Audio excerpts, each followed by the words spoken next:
No, my problem is that I do think Mamdani is a Marxist who is extremely dangerous, who hates America, who hates the West, who hates the Constitution. And my concern, aside from for New York City, which I think is a very important government that you don't want to give to a person like that, is that it could become a platform, if he wins, for more socialists like him to win higher and other offices. And that would be really bad for America in the long run.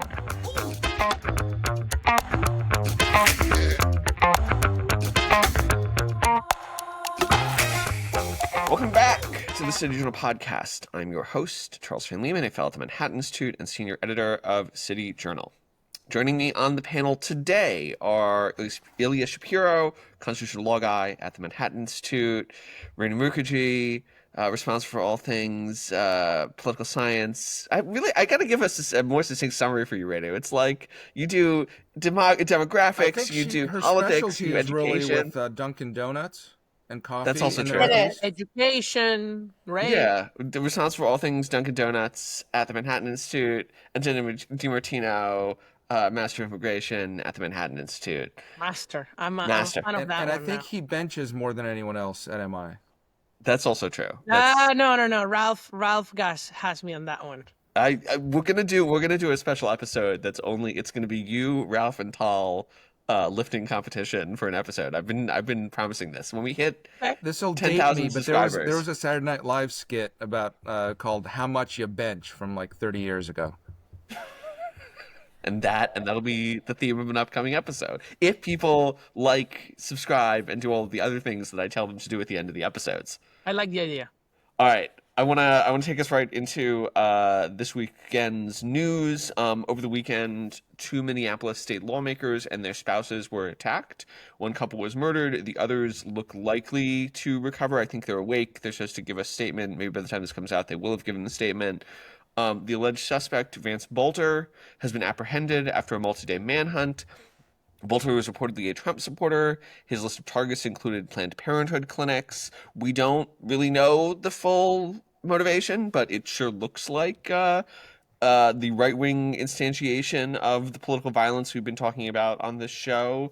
So, do we see this as part of that broader trend, and what do we make of this incident, over and above the fact that obviously it's terrible? It's bizarre that he went after these particular lawmakers, because I think they're the Democrats who crossed over to vote against healthcare for illegal aliens, for example, which is why the initial narrative was the thinking that he was a far left guy. Could be horseshoe theory. Who knows? Just extremist against centrists. But yeah, it's not a good development. I read that it's only one of the lawmakers that voted against it. One of the others was not actually against the healthcare for illegals. It's just very random, Yeah, and also an appointee to some workforce commission by 2 Democratic governors, including Tim Walz, the Kamala Harris's VP nominee. I think it feels like the 70s. We're just spiraling with this weird political violence in general. The guy's work history is also quite strange. He runs a non-specific NGO. He might have been working in Africa. It seems like he did a bunch of other jobs. He might have worked at the 7-Eleven. This seems like an all-around very strange individual, notwithstanding the fact that he dressed as a police officer and attempted to murder several members of the state legislature. I think the story that I've been thinking about is Eric Rudolph, the 1996 Atlanta Olympics bomber, who was, we don't fully know this guy's motivations, but Rudolph was motivated by his anti-abortion convictions and by sort of a broader socially conservative criticism of the culture. I think, this does stand out to me, and I'm curious what people think. This does stand out to me as there have been instances of right-wing political violence in the past 5-10 years. It's obviously not isolated, but it is not the sort of recent tempo. So what do we make of that shift that, we've seen a bunch of this sort of Free Palestine mostly motivated political violence. The Omni cause, right? Well, in a sense, right, but that doesn't seem like the story here from what we know. Yeah. Yeah. Well, my concern with what's happening is that there's clearly a gradual increase in the number of incidents, the intensity of the incidents. It's happening with several political issues. It's not now, concentrated on only one. And I think that the consequence of this, if we don't address it somehow, and I'm not sure how, because maybe it's related to just how online culture is shaping up and, brainwashing, essentially self-brainwashing online. What the consequence is going to be is that there's going to be a lot more security, a lot more surveillance, a lot more, you won't be able to access your state representative perhaps as much as you could anymore. Maybe entering Congress like we can now is going to be restricted. Maybe entering the state legislature is going to be restricted. And that's just going to result in lower quality of life, less freedom, less representative democracy, and living more in a security state. It's kind of like the consequence of living in a low trust society, right? And it's just a shame. That reminds me of the Pennsylvania Avenue that goes by the White House. I'm old enough to have been there when it was open to traffic.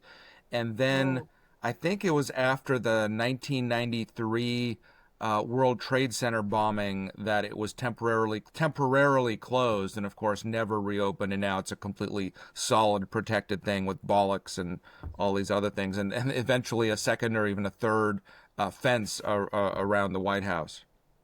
Bollards, About not the end, bollocks, which means a very different thing. Very good, very good. That was a very good malapropism. But you're right. It's very sad. It's very Yes. sad, and I fear that we are constantly progressing towards that type of society.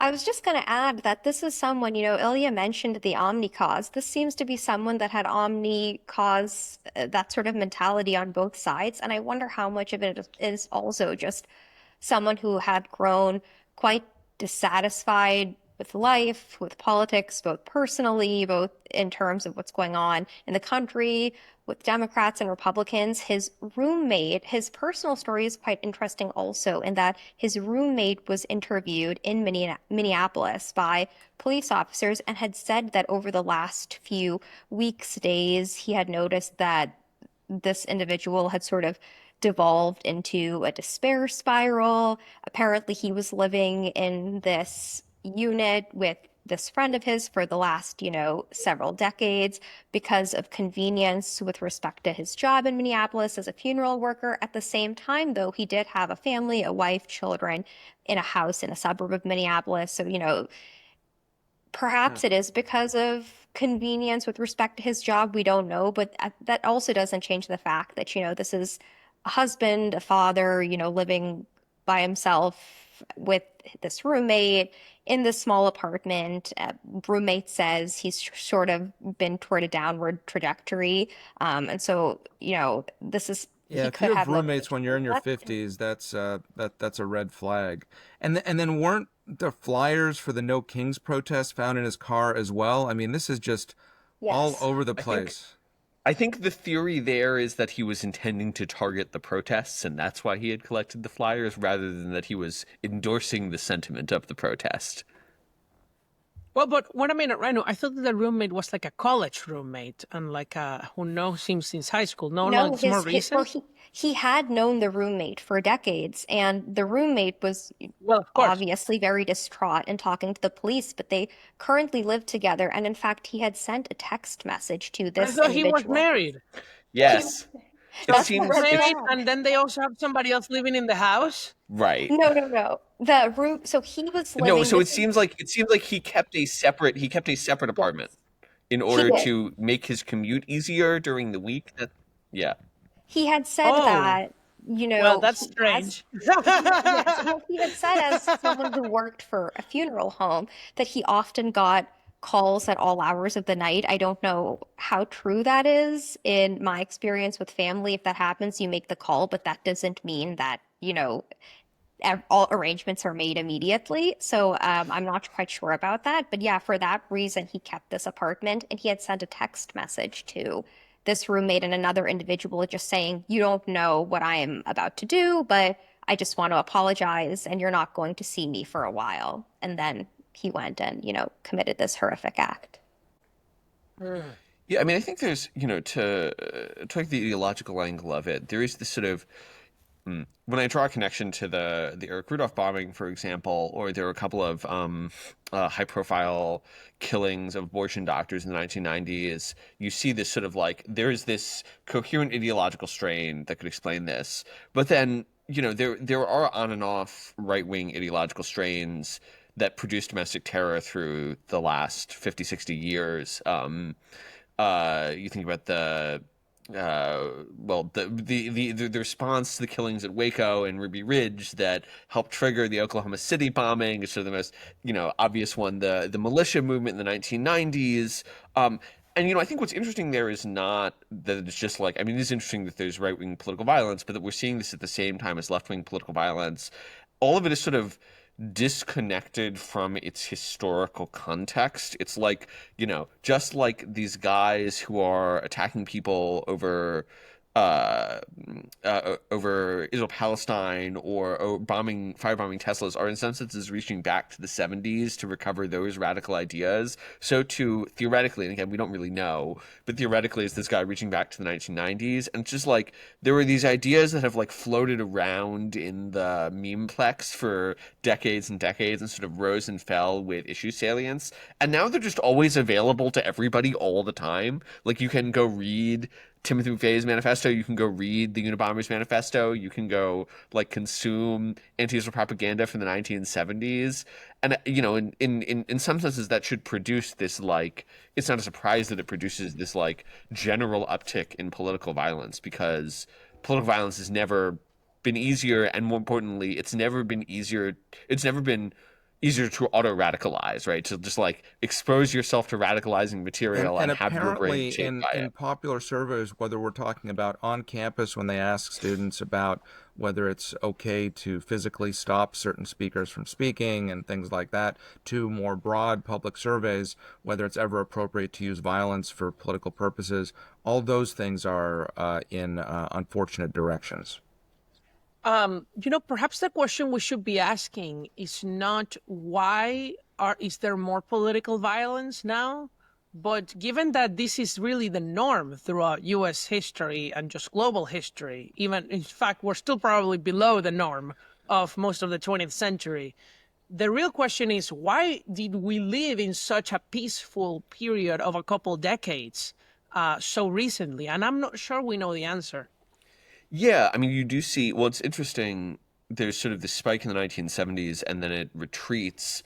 And I think a lot of it has to do with the availability and accessibility of information, which is to say, part of how the large increase in domestic terror in the 1970s is mostly attributed to a relatively small number of groups. And what happens is, better or worse, the FBI rolls a lot of those groups up and then they don't have influence anymore. But it was then relatively expensive to obtain information on how to commit terroristic acts, knowing how to mix explosives, knowing the best ways. But we had so much domestic terrorism even before the 70s. How many political assassinations were there in America? The Ku Klux Klan, like so many things that were domestic terror still happened when there was no technology, no information. Well, okay, so that's about state capacity, right? Like if you roll the clock back to the late 19th, early 20th century, if you're talking the Klan, like what's happening there is that the state was variously incapable or unwilling to control it. When I say incapable, I mean the federal government lacked the power projection, and unwilling in the sense that many of the southern governments tacitly condoned that behavior. But like, the advent of modern federal policing, the FBI, the modern DOJ, that is in part about realizing that they didn't have the manpower to enforce things like the Anti-Klan Acts. So are we just talking, are mid-20th century. we talking just the 80s? Apart from the attempted assassination of Reagan, which was, Hinckley was crazy and his motivation to try to impress a Hollywood starlet. But apart from that, it was, greed is good and those heady days. Because then you get into the 90s with what you were talking about with Ruby Ridge and Waco. If you think about, so like there are a couple of high salience incidents, right? There's the militia movement, and then there's also the sort of first stirrings of Islamic domestic terror, most obviously the World Trade Center bombing. But if you look at the absolute number of domestic terror incidents in that period, you do sort of see a Right. steady decline and then a bottoming out. And it's only in the 2010s that it Yep. starts to pick back up. And there again, it's right wing and left wing. Those measures are a little suspect because they're always retrospective. And so they're highly reliant on what was being reported at the time.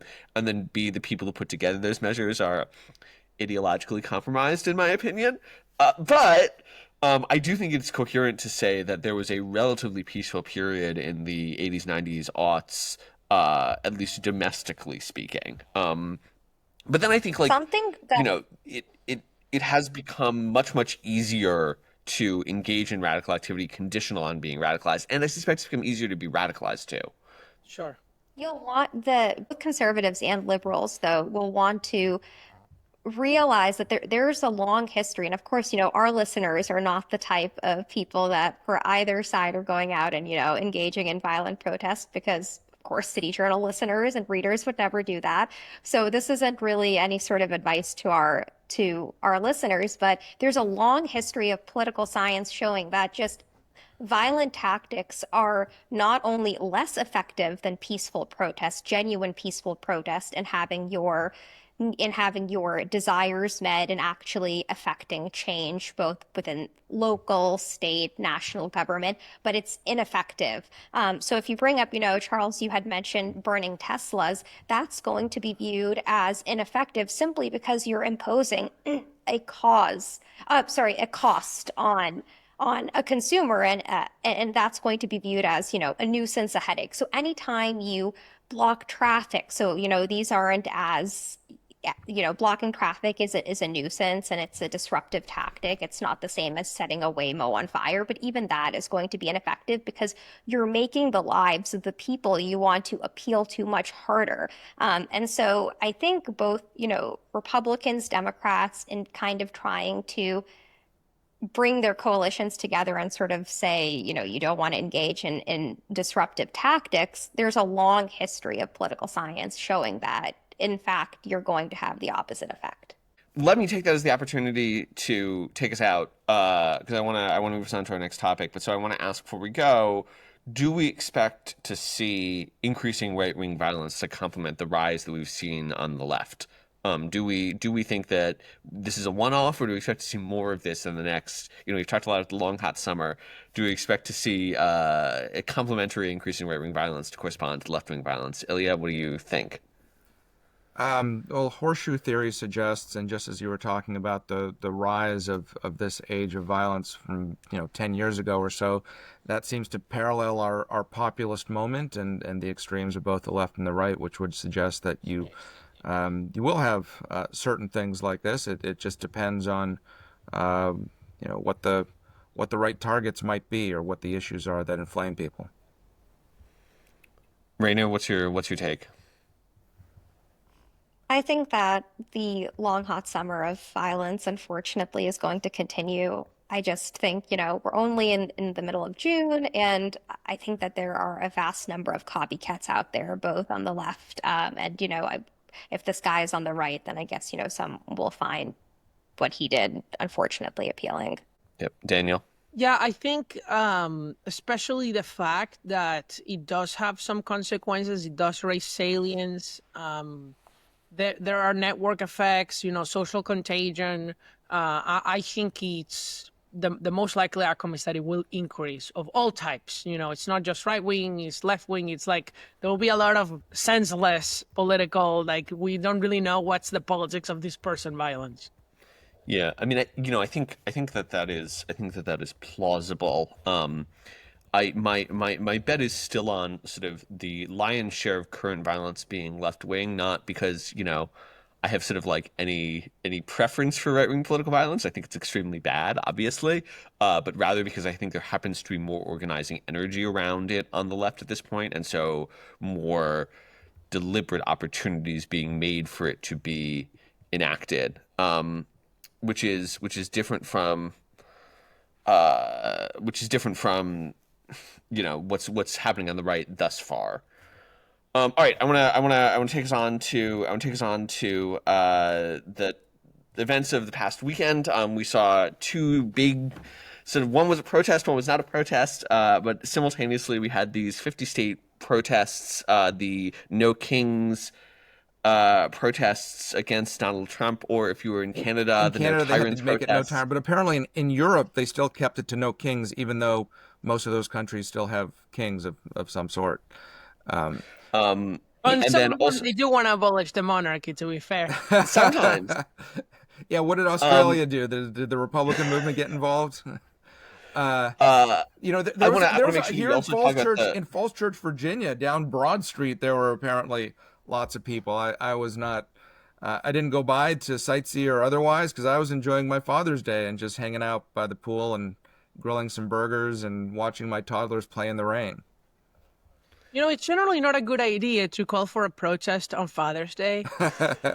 It sounds like these people didn't get the timing right. Yeah, so I mean, did people watch any of the coverage? What was your?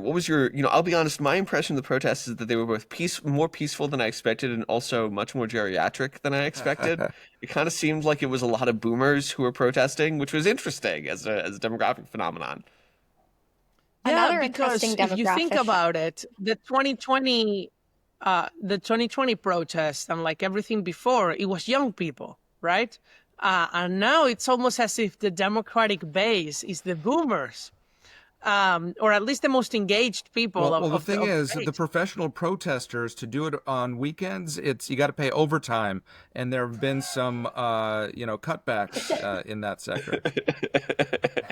I was just going to add that another interesting demographic aspect of this is that, at least here in DC, watching the coverage of these protests, both on social media and on the news, and even, bits I saw in New York, not only are the protesters much older, but it's overwhelmingly white. And it just, it just reflects the fact that if you are a working class, Black, Latino, Asian individual, you don't have an interest necessarily, or frankly, the time to go out in the middle of the day and protest. These are, and sort of an interesting, I think you could also say, add a socioeconomic element to this. If you're from Massachusetts like me, there's an interesting phenomenon called the LL Bean boat tote, where you will have, a monogram on like a little like canvas tote bag. A lot of women really enjoy this, men as well. There's a popular Instagram account with funny slogans, and what this Instagram account tracked normally boat totes over the past Saturday were the presence of these purses at the No King rallies, and with all these statements. And I'm just thinking, this is such an elite sort of New England preppy New York item you would purchase, that it just really conveys what the socioeconomics, racial demographics are of these protesters. Not too many quilted Lily Pulitzer purses, I take it. That's more of a Southern thing. Definitely not. Well, but what I'm thinking is, you know, older people represent an ever increasing share of the electorate. If it is true that the Democrats have kind of like switched bases to the older age, they're going to be much more engaged, especially in the midterms. The low propensity voters that the Republicans persuaded in 2024 are low propensity voters, are minorities that show up less outside of presidential election years. And, there will be a reversion to the mean probably in the next election and or even in the next presidential. And that's probably good news for Democrats and bad news for Republicans, unless, maybe there's some really great news like, the Ayatollah of Iran and the regime falls, and then it's thanks to Trump, and then that's amazing.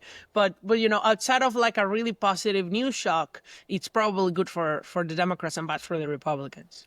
Part of what I think is interesting there is the basically often we identify an age gradient in political views. Young people are liberal and old people are conservative. And that still basically shows up in the data. But it's sort of attenuated by this cohort effect where boomers are liberal and zoomers are not exactly, they are more conservative than their age predicts they ought to be. And so there's a larger fraction of zoomers who are conservative than you would expect. Especially men. Exactly. especially men. When I think what's interesting is like the idea that we should have a 50-state protest, which is the biggest protest ever, is like such a boomer thing to do. It's just like how should we oppose Donald Trump? Well, we'll go out and we'll sing about how there should be no kings and we'll march out. Like Zoomers don't do that. That's not how they think about political engagement at all. They're on TikTok all day. And so it's not a surprise to me in some sense that this is a very boomer activity and that like the dialect of the modern Democratic Party is so boomer. So in some senses, that's to Dana's point, that redounds to the benefit because old people vote. But also, it's like the boomers talk, the Democrats talk about having this like this young people problem, this men problem. In some senses, it's just like a coolness problem. Like, the Wait, problem but is that Charles, did you see the response of Trump over the weekend to the No Kings protest? He posted a Truth Social and said, "Thank you so much to all the No Kings protests. Your goal has been achieved. America has no king. I am still your president." I love the trolling. I really love it. While the military parade was going on, and I must Yes. say, Yes. I was curious about this, so I briefly considered going into the district to watch, but of course was ultimately didn't because I didn't want to have to deal with parking, which ultimately, because not that many people attended, could have been maybe it would have been doable, but it was interesting, and I watched little video clips of what was going on. France has one of these military parades every year, and nobody accuses it of being some authoritarian, takeover place. A curiosity, and maybe in retrospect, we'll see this as kind of the launch of the celebration of the 250th, maybe. Yeah, so I do want to talk about the parade as well. That was the other competing event this weekend. Daniel, Renu, what did you guys make of the? Did you watch it? What was your impression of it? I I'll think let you go, that, Renu. Go ahead. so Ilya's point about how this is sort of kicking off the 250th celebration. I think that's sort of how it's being portrayed, that this is the first in a series of events. And I would say that in looking at the coverage of, so I live in DC, but I did not make it to the parade. But in reading all of the coverage about this, it seems as though there is some degree of Trump derangement syndrome at play. I think, there are other instances in which you either have air shows with the military, there's, other demonstrations that are done that celebrate the history of the Army, the US Navy, the Air Force, etc., and it's not met with the sort of, resentment and vitriol that we saw over the weekend. So I think combined with the fact that this is Trump and also a lot of, other events On happening at his the same birthday. time, Israel, On his Iran, birthday. Yeah, the protests. optics didn't help Trump. Yeah, the optics didn't help him because of the birthday thing. Perhaps that's actually why he wanted it. Like we don't really know. I didn't really care much about the parade. I did go to the one that he held in 2019 in DC. I don't know if you remember, for the 4th of July. And it was really amazing, that one, I will admit. It was very widely attended because it was 4th of July. I think that, now Father's Day weekend, that also didn't help Trump's attendance for that parade. It's also the Army's birthday, not like the country's birthday. It's like it's a smaller audience. I do think that there should be a really big military and just national parade next year for the 250th anniversary of America On the 4th of July? Yes, absolutely. That I am fully supportive. I think it should be big and worthy. Yeah, I mean, I will say the number one reason to vote for Trump in the last election is that of the two choices for candidates, he was clearly going to do the superior job, like going completely nuts for the 250th. That's Like, true. Kamala Harris doesn't really have the 250 vibe, right? They were all sort of at the DNC, they were all sort of uncomfortable with the flag. They were like, there ought to be flags here It too. would have been horrible, Charles. Thank God that it's not going to be her doing the 250th. Right, whereas Donald Trump was born on Flag Day, so the man is well equipped.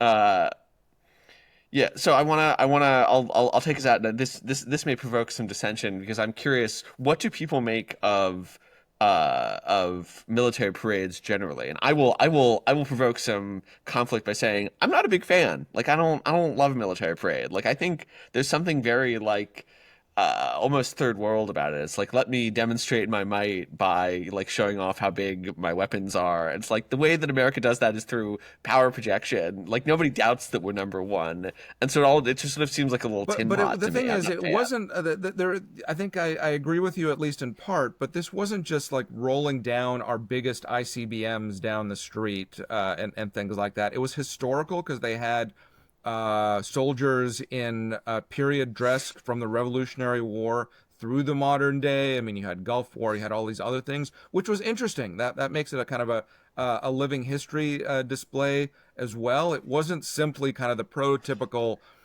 Cold War, Brezhnev era, standing at the Red Square, watching these kind of robots goose step through and the missiles and all that. So it was definitely an American version of that. There was a curiosity.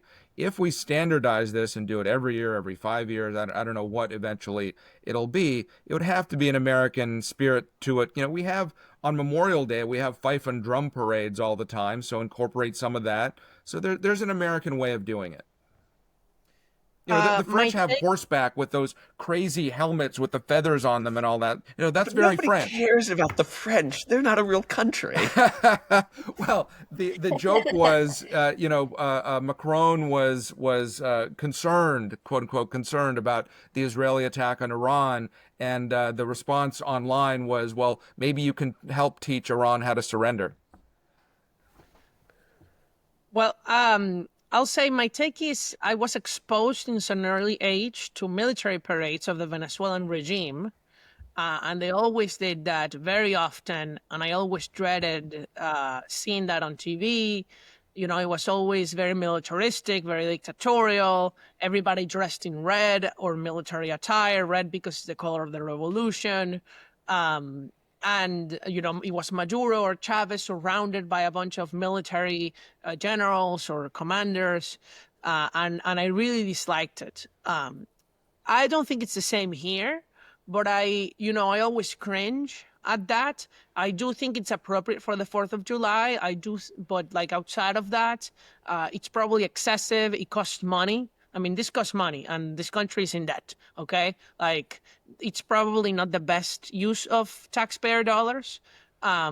When you can do other things. What So if it's I mean, privately that's what. funded? Because we can get sponsors. Apparently, this one was there were Coinbase among other Coinbase. sponsorship Yeah, logos. yeah. And I don't know how I feel about the government promoting a crypto exchange either. Like there's a lot of considerations here. Whereas if they had just thrown fireworks, perhaps the considerations wouldn't have been there. Our producer Renu, where are you? Isabella notes that it was also part of the military's recruitment budget. Might not be bad for that, actually. Okay. Well, then that's true. Then I guess if it does help with recruitment, then they should continue doing it. I'm very pragmatic on this. But perhaps it's more useful to do like a better ad, like the one they released that is not woke. I don't know. Rainer, where are you on military parades? We have one yes, one no, one maybe. Sponsored by Duncan. I think I'd probably sponsored. Oh, I can't even say that. I don't want them to sue me in case they don't like my answer. I'd say that I'm probably a maybe. I do think it's all about the optics and how it's done. If it's emphasizing the history, you have flags, you have actors, it's focused much more on, I guess, the country as a whole and what the country promises, which in the case of the US are, all wonderful founding principles. It's fine. I think if it's used optically to sort of intimidate the citizenry, then obviously that's negative. So I think it largely depends on how it's executed. And I don't think that it was Right. executed poorly this Saturday. I think this parade in particular was probably fine. Fair. Okay. All right. On that, before we go, it's what is it? 8 days before the Democratic mayoral primary in New York City. Just before we started recording, the New York Times released the Times isn't endorsing in local races anymore, so they didn't endorse. They sort of anti-endorsed Zohran Mamdani, friend of the pod. They were like, don't rank Mamdani, and we don't like Cuomo. We aren't going to say you should rank him, but we're not going to not say He's a you friend of shouldn't the rank pod. him. It's a joke. Okay. Charles, you keep It's a saying joke. it sarcastically as a joke, and I think people are gonna take you literally. I think they can figure out where we fall on Zoran. All right. I So think here's several candidates visited the MI offices at some point, right? I believe that I'm sure that's true. Yes. Well, a couple. does anyone care about the New York Times endorsement? Like, would that actually Yes. matter in the Manhattan The Democratic question is, primary? I think it'll Democratic be primary voters care, you know? yeah. Well, this Well, not it's not Yeah, those no, I voting think- in like Queens or whatever. I mean, maybe the Brooklyn elitists, but But those Yeah, are the Manhattan people who are voters. voting for Mamdani, so those are Right. the ones But that they need to persuade. Yeah. exactly, and that's why this editorial is it's so excellent because it, paints Mamdani in the worst possible light. I tweeted out that it paints him as sort of a spoiled Nepo baby theater kid cosplaying as an ineffective Bernie Sanders. And in fact, I imagine much of the New York Times editorial board's readership, if not supports, views Mamdani favorably. So, these are the types of readers and people that probably do need to have some sort of awakening, realize that, this individual that they hold so highly is actually ridiculous. did you call him a less effective Bill de Blasio as well? No, but it is something else that the editorial board suggested, that he is a less effective sort of pie in the sky Bill de Blasio, if that would even be possible. And he doesn't even go to the gym. I mean, I'm sure Daniel only needs But one Bill de arm to Blasio did- I mean, outbench Mamdani. No, my problem is that I do think Mamdani is a Marxist who is extremely dangerous, who hates America, who hates the West, who hates the Constitution. And my concern, aside from for New York City, which I think is a very important government that you don't want to give to a person like that, is that it could become a platform, if he wins, for more socialists like him to win higher and other offices. And that would be really bad for America in the long run. So I wanna ask, like I said, we're 8 days out, something like that. So what are people handicapping? Very briefly before we go, on primary election day, who do you think is gonna come in first? What are people's bets? Daniel, where are you betting? I really fear it's going to be Cuomo first, but really closely behind him, Mamdani for the first round of votes. And, I can only pray that it's Mamdani doesn't win at the end of the ranked choice voting tally. Renu, what are your predictions? I think that Cuomo is going to eke out the win. I mean, I really hope he does, She's but frozen with that's probably where I stand. I think what's going to happen is, probably Cuomo wins. There's ranked choice voting shenanigans, confusion, what have you, and all the Mamdani leftists are going to say that it was stolen and it was rigged, and they're going to have massive stop the steal actions, and it's we're going to have some fun with it. It was the CIA who rigged the election, like in Latin America, they're going to say. Great. The All right. 1% billionaires and If only the CIA was so based. yeah. All right. On that note, that's about all the time that we have. Thank you to our panelists. Thank you, as always, to our producer, Isabella Reggi. Listeners, if you enjoyed this episode, or even if you didn't, don't forget to like, subscribe, comment, ring the bell, do all the other things you have to do on all the platforms you listen to us on YouTube or elsewhere. Leave us comments, questions, concerns, diatribes below. We might even respond to some of them. Until next time, you've been listening to the City Journal podcast. We hope you'll join us again soon.